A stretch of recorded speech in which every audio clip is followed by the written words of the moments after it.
तो स्टूडेंट्स आज हम रिवीजन करने जा रहे हैं चैप्टर 3 12th का मैट्रिसेस। थोड़ा सा मैं इसका इंट्रो दे देता हूं बस। मैट्रिसेस क्या है? कुछ नहीं है, जो भी हमारे पास इंफॉर्मेशन हो, जो भी इंफॉर्मेशन हो उसे एक डब्बे में डाल दो, उसे एक डब्बे में डाल दो। पहले ये सब चीजें स्टार्टिंग में कैसे आई थी, हिस्ट्री में जाने के लिए होती है। बुक के पीछे इंट्रोडक्शन लिखा होगा, वहाँ आपको समय कुछ लिखा रहता है, मोटो नोवे का, वहाँ देख लेना। चाइनीज मेथड भी बोलते हैं, वो बात अलग है। चाइना वालों ने साउथ से कॉपी करा था, इंडिया में जो साउथ है। कुछ नहीं है कि मैट्रिसेस क्या है, इंफॉर्मेशन को किसी तरह से दूसरे फॉर्म में डाल देना। जैसे तुम बैठे हो, मैं अभी कहूँ कि 4 बच्चे हैं ABCD, ठीक। ए के पास 5 बैट है, चलो ठीक, और साथ में 3 बॉल है। बी के पास 2 बैट है, 6 बॉल है। सी के पास एक भी बैट नहीं है, 10 बॉल है, जो घर से चुरा रखी इसने, ठीक। और डी के पास 10 तो बैट है और एक भी बॉल नहीं है। ये इंफॉर्मेशन है हमारे पास। जस्ट अगर मैं इस इंफॉर्मेशन को एक बॉक्स में डाल दूं, कुछ ना बताऊं, बस जो ये हमारे पास नंबर्स है, इन नंबर्स को बेटा ऐसे लिख दूं अलग अलग, तो ये जो बॉक्स बना है इसी को बोलते हैं मैट्रिक्स, इसी को बोलते हैं मैट्रिक्स, ठीक। अब आपको पता होना चाहिए कि देखो इसके हर एक रो, हर एक कॉलम कुछ बता रहा है, वो छुपा हुआ है। वर्ड कॉलम में तो अगर आपने इस साइड में वर्ड कॉलम करी तो वहां तो बता दिया मैं कि मार्केट में गए, बुक्स इतने की बेची, इतना कॉस्ट है। बाकी क्वेश्चन में बताया नहीं, क्योंकि बाकी क्वेश्चन कहता है कि तुम पहले प्रोसीजर पे मेहनत करो। डाटा हमने अपनी तरफ से दे दिया, किसका डाटा है वो तुम्हें क्या लेना देना। मैथ में ऐसे ही होता है, मैं लेना देना क्या है, हमें तो क्वेश्चन आंसर लाना, तो इस वजह से बताया नहीं। लेकिन आपको पता है क्योंकि मैंने आपके सामने डाटा लिया। ये जो पहली रो है इसे बोलते हैं बेटा रो जो हॉरिजॉन्टल लाइंस होती है, और इन्हें बोलते हैं बेटा कॉलम, ठीक है। तो अब ये तो भाई पहली रो आपको पता है, पहली रो डिफाइन कर दी बैट्स, क्वांटिटी ऑफ बैट। दूसरी रो डिफाइन कर दी है बॉल्स। पहला कॉलम डिफाइन कर रहा है ए का, दूसरा कॉलम डिफाइन कर रहा है बी का, तीसरा कॉलम सी के पास समान है। यही है सब जो तुम मैट्रिक्स में कर रहे हो ना। मैं तुम्हें सच्चाई बता रहा हूँ, तुम अगर इस पूरी मैथ्स में जुड़े रहे तो तुम्हें पता लगेगा कि एनसीईआरटी ने जो डाटा उठा रखा है, कहीं ना कहीं की इन्फॉर्मेशन उठा रखी है उसने। हो सकता है उसने ये इन्फॉर्मेशन उठाई हो एसएसटी से, कि एसएसटी में किस देश के पास क्या है, ये बस एनसीईआरटी ने उठा रखा है। एनसीईआरटी को तुम अगर बहुत ध्यान, अभी तुम इतना नहीं कर पाओगे, मुझे भी अब पता लगा है 2-4 सालों से, एनसीईआरटी के सारा डाटा किसी ना किसी से लिया गया है, रिलेटेड है, किसी ना किसी से नंबरों से रिलेटेड है। ज़्यादा आगे बढ़ते हैं, इससे हमारे को मतलब नहीं है। सबसे इंपॉर्टेंट पूरे चैप्टर में, डिटरमिनेंट में, मैट्रिसेस में भी ऑर्डर मतलब कितनी रो है, कितनी कॉलम, कितनी रो है और कितनी कॉलम। कई बच्चे भूल जाते हैं कि सर हमें याद नहीं रहता, तो आप ये वाला वर्ड याद रखिए, क्योंकि मेन मकसद तुम्हारा यही होना चाहिए। नॉलेज वॉलेज से सब मिल जाएगी, यही मेन मकसद होना चाहिए, ठीक है। मेरा मेन मकसद कुछ और था, ये नहीं था, तभी आज मुझे याद आ गया। समाज सेवा का ज़्यादा चढ़ गया था, दिमाग खराब हो गया था। क्यों कह रहा मैं ये वर्ड याद रखने के लिए, समझ जाओ कि पहले हमेशा इसे लिखना है, तो बाद में इसे लिखना है। कई बच्चा भूल जाता है ऐसा, पहले क्या लिखूं, तो इसे ये ऑर्डर को डिफाइन करने का तरीका है, या आपके पास एक तरह से निमोनिक्स है। निमोनिक्स में फंडा है कि बच्चा भूले ना कि पहले क्या लिखनी है, पहले रो लिखनी है, उसके बाद कॉलम लिखनी है। तो अब मुझे बताओ रो कितनी है इसमें, 2, तो 2 हो गया। कॉलम कितने है इसमें, 4, बस खत्म। तो 2/4, मल्टीप्लाई नहीं बोलना, बाय बोलना है, 2/4। जैसे बोलते हैं ना कमरे की लंबाई चौड़ाई कितनी है, ऐसे नहीं बोलते 2/3 का कमरा है, ऐसे बोलना बोलते 2 × 3 का कमरा है। तो आम भाषा में लिया गया है। तो ये जो कमरा है 2/3 का है, हाँ 2/4 का है। तो बोलने का तरीका भी हमारा मैथमेटिक्स वाला ही होना चाहिए, 2 × 4 नहीं बोलना चाहिए इसे। बोलते हैं 12th के बच्चे फिर से बताइए। एक चीज और, अगर आप इन दोनों को मल्टीप्लाई कर दोगे तो नंबर ऑफ एलिमेंट भी निकल जाएंगे। 4 to Z देखो 8 एलिमेंट है, इन्हें बोलते हैं एलिमेंट्स। क्या बोलते हैं इन्हें? और इन्हें शो करते हैं बेटा AIJ। AIJ आई क्या बताता है? जैसा अगर मैं इसकी बात करूं,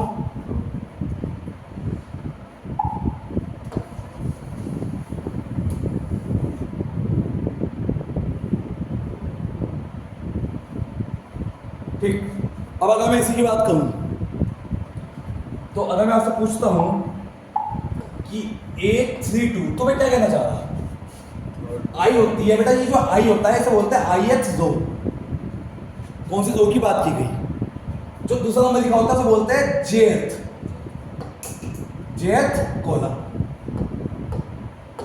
jth ये IJ ना अभी तो थोड़ा सा लगता है थ्योरेटिकल, जब कभी बीटेक में जाओगे ना तो सारी चीजें IJ में मिलेगी, लंबे लंबे फॉर्मूले IJ में मिलेंगे तो कंफ्यूज हो जाओगे। तो अगर आपने NCERT पढ़ी हो, मैं NCERT की बात कर रहा हूं, NCERT से भाग के जाएगी साहब। अगर आपने पढ़ी हो NCERT तो अगर आप इनके टाइप्स ऑफ मैट्रिसेस देखोगे तो टाइप्स ऑफ मैट्रिसेस की जो डेफिनेशन है ये पढ़ो, क्या लिखा है? BIJ AIJ। तो जब MCQ आएगा ना NCERT में तो ये आएगा, इनमें से बताइए स्क्वायर मैट्रिसेस कौन से, कॉम्पिटेंसी बेस्ड क्वेश्चन जो बोर्ड में आएंगे, और वहाँ ये वाली लैंग्वेज लिखी हुई होगी AIJ वाली। बच्चे को ये तो पता है कि डायगोनल मैट्रिसेस कैसी है। जैसे मैं आपसे क्योंकि डिवीजन करवा रहा हूँ तो कैसे पढ़ाना पड़ेगा भाई, बीच बीच में तो उठा रहा मैं टॉपिक जान मुझे, क्योंकि डिवीजन करवा रहा हूँ। अगर मैं आपसे पूछूँ, मैंने आपसे भी स्टार्टिंग में क्या पूछा था कि डायगोनल मैट्रिसेस बताओ, तो आपको लैंग्वेज में लिखना है वो कि AIJ 0 होगा अगर IJ के इक्वल नहीं है।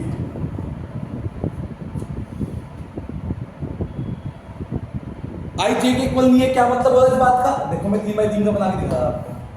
यहाँ A11, यहाँ A12, यहाँ A13, A21, A22, A23, A31, A32, A33, this is square matrices. तो अगर आप नोटिस करो बेटा, आंखों में दिक्कत आई किस वजह से? मैं प्रैक्टिस कर दूंगा, बता दूंगा, ठीक। मैं इस वजह से तो मैं इस रूम में रखा, दूसरे वाले रूम में जो स्मार्ट बोर्ड लगा उसकी प्रैक्टिस तेज है, क्योंकि उसमें सिर्फ साइंस की बायोलॉजी वगैरह। फिलहाल आगे बढ़ते हैं। IJ के इक्वल दिखा ना, दिखा IJ के इक्वल है या नहीं है? IJ के इक्वल है या नहीं है? बाकी में नहीं है, तो जिनमें नहीं है, किनमें नहीं है? इसमें नहीं है। ये सब 0 है, ये सब क्या है? 0। तो वही तो लिखा, जब IJ के इक्वल नहीं है तो ये सब 0 होने चाहिए। किसके लिए? डायगोनल्स के लिए। तो IJ का कमाल है नहीं है, तो वहां पे आपको ये मिलेगा कि ऐसा मिल जाएगा। असर्शन रीजन भी मिल सकता है। बोर्ड की बात कर रहा, क्योंकि स्कूल में तो थोड़ा सा लेवल इजी रखा जाता है, मैंने एग्जाम में देखा है, लेकिन जो बोर्ड में जो कॉम्पिटेंसी बेस्ड क्वेश्चन आएंगे, वो जो आएंगे ना, वो हिला के रखेंगे। इस बार का बोर्ड का पेपर उठा के देखना, कोई सी भी क्लास का 10th या 12th का, 2 मार्क्स वाले, 3 मार्क्स वाले, 4 मार्क्स वाले एक मक्खन थे।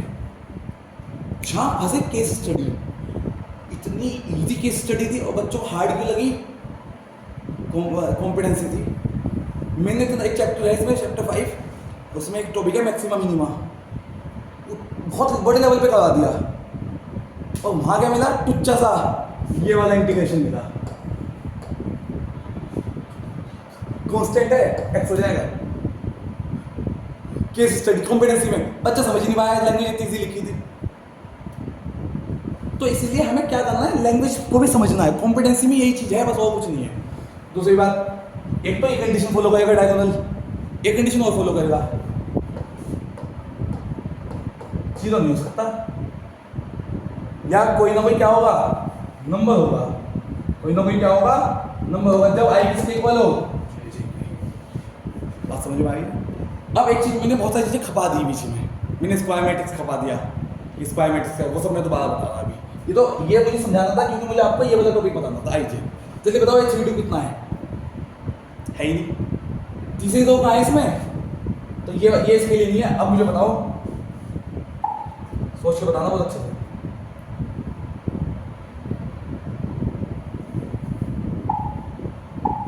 टू से कितना है? आ गया ना समझ में? तो ये सारा इसका बहुत इंपॉर्टेंट रोल है, ठीक। अब एक्सरसाइज पर आ जाओ, थोड़ा सा काम करना है हमें। क्योंकि मुझे रिवीजन करवाना है, मैं रिवीजन कराता हूँ एक एक क्वेश्चन का। पहला बता दोगे ऑर्डर, खत्म क्वेश्चन है बिल्कुल। नंबर ऑफ एलिमेंट जो भी ऑर्डर होगा उसको मल्टीप्लाई करते आ जाएगा, ये सब बता ही देंगे। हाँ है ना। उसके बाद 24 एलिमेंट, 24 एलिमेंट है तो यानी कि मल्टीप्लाई करके इस पे करना है। 24 कब कब आया होगा? 1 into 24, 2 into 12, 3 into increasing order में बढ़ा दो, सोचने की जरूरत ही नहीं, दिमाग खराब ही नहीं होगा। 4 into 8 बोलते दो, सॉरी ये गलत होगा, ये गलत। 4 into और ये 3 8 था। यहाँ पे रबड़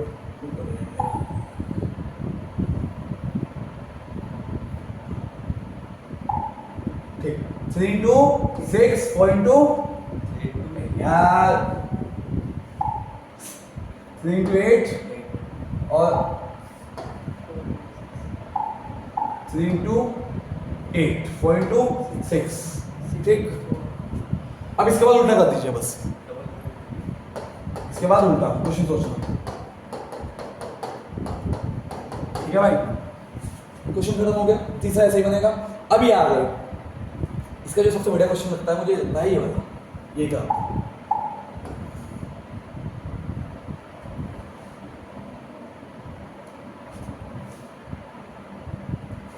कितने बाई कितने का बनाना है? क्वेश्चन में कहा है कितने बाई कितने का बनाना है? 3/4 का बनाना है, यानी कितने एलिमेंट चाहिए? 12 एलिमेंट चाहिए। कितने एलिमेंट चाहिए भाई? 12 एलिमेंट चाहिए। अब भाई इसमें जब 12 एलिमेंट चाहिए तो एक सबसे अच्छा तरीका पता क्या है? बना लो तुम 12। A11 कितनी दो है? कितने का चाहिए हमें? 3/4 का चाहिए, तो 3 दो है और 4 हमेशा 2 वाइज लिखा हो, कोई एलिमेंट लिखा हो, याद रखना। मेरे को भी जब मैं तुमसे क्वेश्चन पूछूंगा तो डाटा कैसे बताना, रो वाइज बताना। कई बच्चे कॉलम वाइज बताते हैं, वो आदत खराब हो जाती है। तो A12 A13 ऐसे लिख लोगे ऐसे। अब आपको मान लीजिए 12 एलिमेंट चाहिए, ये फॉर्मूला दिया उसका एलिमेंट निकालने का, ये एलिमेंट निकालने का कहते हैं फॉर्मूला। इसने कहा आई की जगह, जैसे सपोज करो मुझे 8 2 3 निकालना है, तो मैं यहाँ पे आई की जगह क्या पुट करूंगा? जे की जगह क्या पुट करूंगा भाई? 3। तो 8 2 3 1/2, आई की जगह 2, जे की जगह -6 + 3 माइनस का 3। लेकिन मेरे भाई और बहनों, सॉरी बच्चों, ये कौन सा फंक्शन है? मॉड्यूलस। कैसा फंक्शन है? ग्राफ बताइए जल्दी से इसका, जल्दी से ग्राफ बताओ।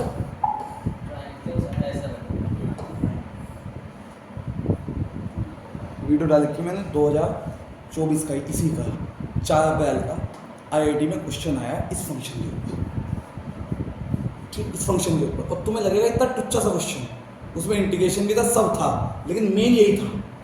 बताना बेटा, जल्दी से बता दो, क्योंकि साथ साथ पुराने चैप्टर्स की बात भी रिवीजन हो जाती। जल्दी से बताओ मुझे, इसको डिफाइन करके जल्दी बताओ, जल्दी, थोड़ा टाइम कम है। कैसे डिफाइन करोगे मयंक, आप बताओ। -x जब x 0 से कम हो, +x जब x 0 से, इस डेफिनेशन का आईआईटी का क्वेश्चन था। बहुत इजी आता है कुछ क्वेश्चन, 25 क्वेश्चन आएंगे, 30 आएंगे, 25 करने होंगे, 5 की चॉइस होती है। इनमें 15 के लिए पेन नहीं उठाना पड़ता, सिर्फ कंसेप्ट्स, बेसिक कंसेप्ट्स 15 के लिए पेन उठाना पड़ता। आगे बढ़ते हैं, फिलहाल हम अपने टॉपिक पे आते हैं। तो इसे हम क्या लिखेंगे?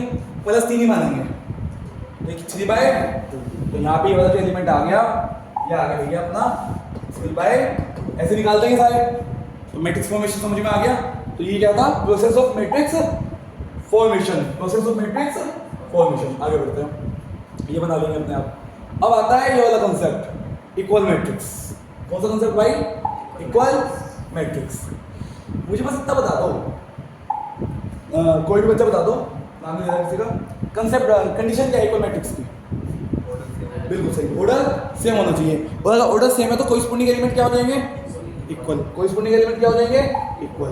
तो अगर कोरिस्पोंडिंग यहाँ से तो आएगी, a - b को -1 के इक्वल रख देंगे, एक इक्वेशन बन गई। 2a - b को 0 के इक्वल रख देंगे, 2 इक्वेशन बन गई। हाँ या ना? दो एक से दोनों सोल्व करोगे आ जाएगा, लेकिन अब यहाँ पर अटक जाओगे। इसे सोल्व करते हैं अभी, उठाता है इस क्वेश्चन। यह आपको फंक्शन की याद दिलाएगा, जो मैंने आपको बात बताई है उसकी याद दिलाएगा।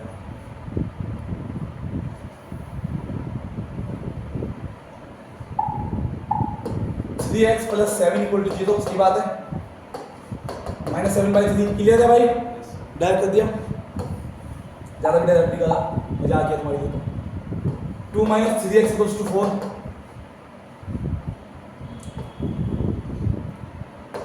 ठीक है, -2/3। कुछ गलती तो नहीं करता मैं कहीं, कुछ गलती तो नहीं करता, बताइए बताइए। सही है सब सही है। तो एक्स की तो वैल्यू आई है तुम्हारे हिसाब से। अब क्या करें, फंस गए। अब क्या करें, फंस गए। अब इसीलिए इसका जो आंसर है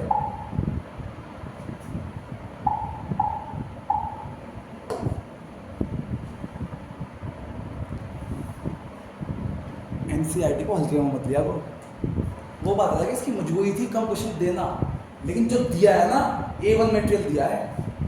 अब सुनो क्यों पॉसिबल नहीं है। अभी बताया मैंने, वो मशीन खराब मशीन है जो एक चीज डालने पर दो चीजें निकाल दी है। Matrices is also a function. Matrices क्या है, एक फंक्शन। लिख के दिखा रहा हूं मैं, ध्यान से देखना।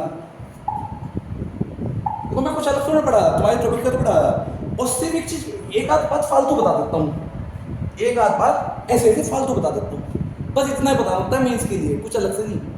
जो लोग ये कहते हैं कि बहुत कुछ अलग पढ़ना पड़ता है, बहुत मोटी बुकें पढ़नी पड़ती है, बेवकूफ़ है वो लोग। मुझे टेक्निक नहीं पता, मुझे टेक्निक नहीं पता, सही टेक्निक नहीं पता मुझे। हाँ अब मैं बता रहा फंक्शन, देख ध्यान देख।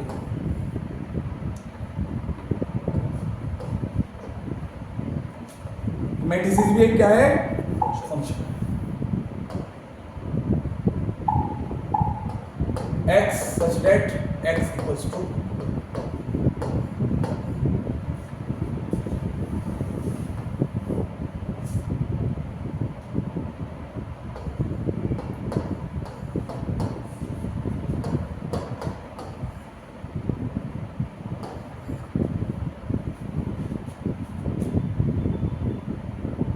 सेट ही तो है, सेट ही है। फंक्शन में ऑर्डर्ड पेयर होते हैं, मैंने सिंगल लिया अभी जानबूझ के, सेट लिया मैंने पहले, फंक्शन बाद पता। ये तो मैं लिखा हुआ चीज लगा ना, थोड़ा सा चीज लगा ना, इधर देखो ये और ये सेम ही है। ये क्या कह रहा है, क्या रखने के लिए कह रहा है, क्या रखने के लिए कह रहा है, 0 रखने के लिए क्या मैंने क्या कहा, मैंने भी तो ये कहा हाँ है ना। एक चीज देखो, ये वाला क्वेश्चन समझ में आ गया था, स्कूल में रट्टा मार दिया था, इसमें परम्यूटेशन कॉम्बिनेशन लगा है। इसमें क्या लग रहा है, परम्यूटेशन एंड कॉम्बिनेशन 11th का। याद है पहली एक्सरसाइज, पहली एक्सरसाइज कौन से वाला, क्या fundamental principle of multiplication, FPC। क्या था वो, एक बार डिवाइस करा देता हूँ क्या था, क्योंकि मेंस में भी कुछ ले रहा था उसका। भाई देख ध्यान समझ, 1 2 3 4 प्लेस खाली है। अब ये जो प्लेस भरने के तुम्हारे पास डाटा होगा वो डिपेंड करता है कितना है। अगर आपको रिपीट नहीं करना, AEIOU से नाम बनाने हैं और रिपीट नहीं करना, तो इस पे कितने तरीके है भरने के हमारे पास, 5। लेकिन रिपीट नहीं करना तो इसके पास कितने रहेगा, रिपीट नहीं करना तो इसके पास कितने रहेगा। यही फैक्टोरियल है, यही फैक्टोरियल 5 है। आया कुछ याद। अब यहीं पे मुझे आपको एक बात बतानी है। ये क्वेश्चन ये कहता है, इक्वल मैट्रिक्स समझ में आ गया क्या होता है, कोरिस्पोंडिंग एलिमेंट्स के इक्वल, कोरिस्पोंडिंग एलिमेंट्स के इक्वल। उसके बाद ये कहता है वो सभी 3x3 के, यानी कि कितने मैट्रिक्स में कितने एलिमेंट होने चाहिए, 9 एलिमेंट होने चाहिए। और 9 एलिमेंट सिर्फ आप क्या भर सकते हो, 0 और 1, या आ गया या तो 0 भर दो या 1 भर दो, मर्जी आपकी। अब मुझे एक बात बताओ,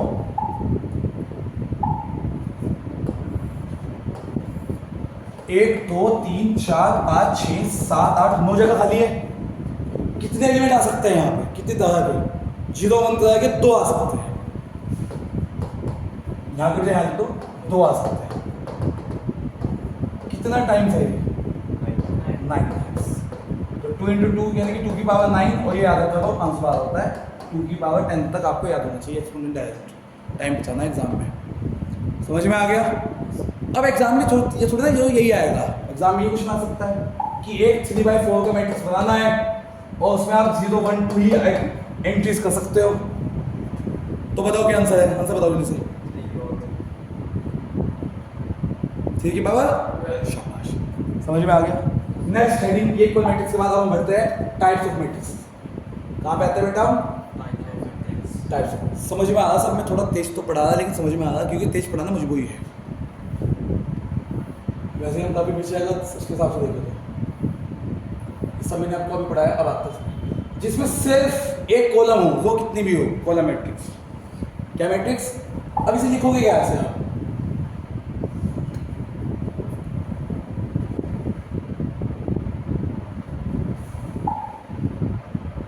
इस चीज को आप लिखोगे कैसे? इधर पढ़ो। ये 1 का क्या मतलब है? एम का मतलब कुछ भी आ जाए, जो कितनी भी हो जाए, कॉलम होनी। तो आपसे अगर पूछ ले एमसीक्यू में कि इनमें से बताओ कॉलम मैट्रिक्स कौन सा है, तो वहां पे आपको इसको टिक करना है, वहां पे कंफ्यूज नहीं होना। समझ में आई बात? क्योंकि हर जगह एग्जांपल थोड़ा ना देगा, डेफिनेशन तो देगा।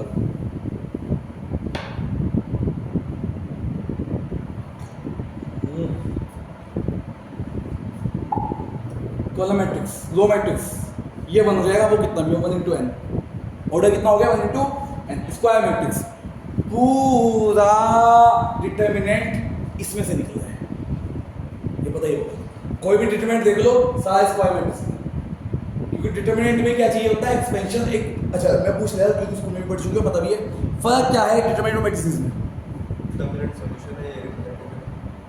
डिटर्मिनेंट एक स्केलर क्वांटिटी है, डिटर्मिनेंट एक स्केलर सिंगुलर क्वांटिटी है। मैट्रिक्स एक डाटा का फॉर्म है, डाटा की, जैसे हम नॉर्मल बात करते हैं, this is just a normal बात, कुछ भी बोल दो, ठीक है ना? आगे बढ़ो। तो अब हम ये इसका ऑर्डर क्या होगा? m/n। तो हम शॉर्ट में बोल सकते हैं m ऑर्डर का मैट्रिक्स। तो अगर हमने हम बोल दिया m ऑर्डर का, तो ये ऑब्वियस है कि वो स्क्वायर की बात की जा रही है। हम एक के जिक्र करते हैं ना, समझ में आ गई बात? जैसे बोलते हैं कि एक आइडेंटिटी मैट्रिक्स बनाओ 2 ऑर्डर का, तो यानी 2/2 का बनाओ, 2/2 का बनाओ, 10 नंबर वो बढ़िया है बोर्ड के हिसाब से। आगे बढ़ते हैं।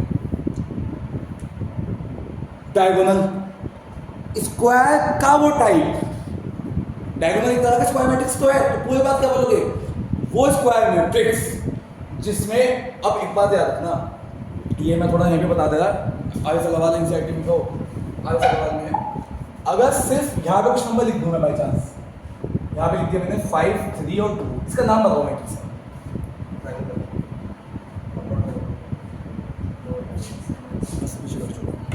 इसका नाम बताओ। और अगर उनकी फिजिक्स की क्लास होगी तो मैथ्स में आ जाएगी, नहीं तो वेदांत तो अश क्या अक्ष। अगर उनकी फिजिक्स क्लास पूरी होगी तो अपना 11th के लिए यहाँ पे आ जाएंगे। देख सब बताया क्या उन्होंने?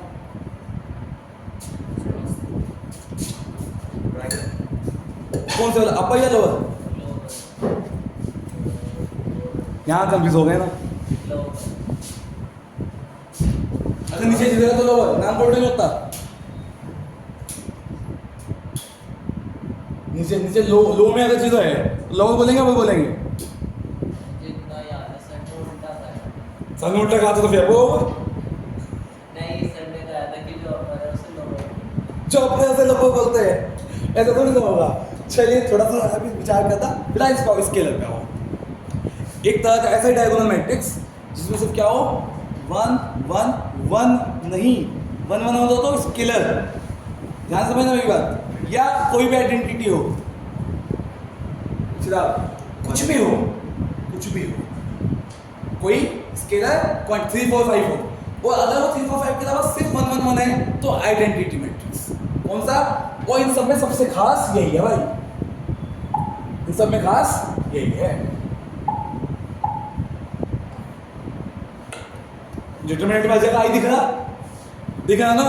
क्वेश्चन नंबर 18 याद है? i + a, आई माइनस ए इधर 10 मिल रहा। याद आया कोई क्वेश्चन कौन सी बात कर रहा हूँ मैं? बहुत शानदार क्वेश्चन है ये, छू देंगे कभी ना कभी पीसी बोर्ड में कभी ना कभी जो आता है। इस क्वेश्चन की बात कर रहा था मैं भाई,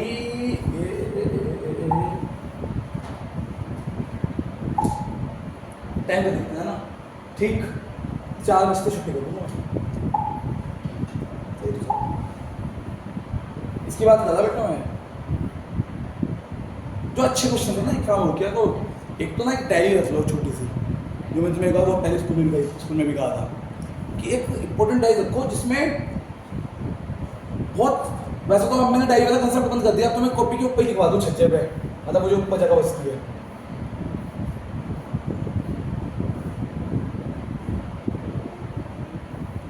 अठारहवां क्वेश्चन है, वो 18वां है 17वां है। अब मुझे बहुत प्यारा लगे वो क्वेश्चन, क्योंकि मैं उसको उस मेथड से निकालता ना, उसे मैं कहता हूँ बिल्कुल ट्रिग्नोमेट्री के मेथड से। मल्टीप्लिकेशन में कोई डाउट तो नहीं है मयंक? परफेक्ट है तो पता कंडीशन क्या है मल्टीप्लिकेशन की?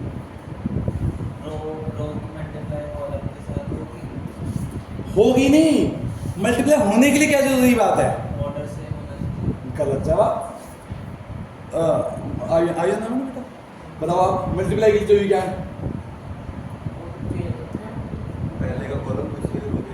हाँ, लेकिन आप मतलब बहुत से बच्चे बात भूल जाते हैं, तो उनके लिए पता क्या कहूँगा मैं, अंदर वाला मामला सेम होना चाहिए बस। ये अंदर वाला मामले का मतलब समझ में आई तुम्हें? दोनों बीच में अंदर का मामला सेम हो। अंदर का मामला क्या है अभी दिखाऊंगा मैं, फिलहाल मैं क्वेश्चन ये ही है, इसकी बात कर रहा था। इसे पी जाना प्यारे से क्वेश्चन, क्योंकि इसका पता क्यों अच्छा लगता है मुझे, ये 11th की ट्रिग्नोमेट्री के फॉर्मूले भी याद दिला देता है। तो आइडेंटिटी लगा के करते हो। आइडेंटिटी, ट्रिग्नोमेट्री की आइडेंटिटी की बात कर रहे हो क्या? वो भी ठीक है। नहीं, ये जो मुझे तो ये इसलिए बताना है कि भाई ये देख, हर जगह कुछ दिखाई देना दे, ये जो दिखाई देगा आई फॉर आइडेंटिटी। समझ में आई बात? आज आप लोगों ने टाइप्स ऑफ मैट्रिक्स समझ लिए। आइडेंटिटी कौन सा होता है, क्लियर हो गया? जिसमें सब जीरो हो से क्या बोलते हैं? जिसमें सब जीरो हो, जिसमें सब जीरो हो नल मैट्रिसेस। और ओ से शो करते हैं, उसे किससे शो करते हैं? ओ। जैसे आई को तो मतलब आइडेंटिटी को तो आई से करते हैं। दूसरा नाम बताओ मैं चिराग, नल मैट्रिसेस का दूसरा नाम? वॉइड मैट्रिसेस जीरो है। जीरो मैट्रिक्स होता है। हाँ, एक वॉइड भी है, वॉइड मैट्रिसेस। वॉइड जैसे वॉइड सेट होता है। एक एम्प्टी भी बोल सकते हैं, सेट की तरह। सेट की तरह। हाँ, वही वाला उस वॉइड सेट होता है। वही सेट ही तो है, ये भी एक तरह का वही मैथ्स। कहीं ना कहीं मैंने क्या बताया अभी रिलेशन फंक्शन को, निकनेम क्या दिया? ब्रह्मा। और पूरी सृष्टि किससे निकली है? निकली है। इसलिए बोलता हूँ कि पूरा मैथ कहीं ना कहीं इससे निकला है। आई होप आप सबको पहली एक्सरसाइज बहुत अच्छी समझ में आ गई होगी, ठीक? क्योंकि मुझे बस बेसिक जानना था। कल मैं 2 एक्सरसाइज निपटाऊंगा, कल कितने निपटाऊंगा? 2। कोई भी डाउट हो, कोई भी दिक्कत हो पूछ लेना। फिलहाल सबसे पहले आप लोग मोबाइल थे सबके पास? ठीक है, स्कैन करिए जल्दी से, स्कैन करके अपने पास रखिए।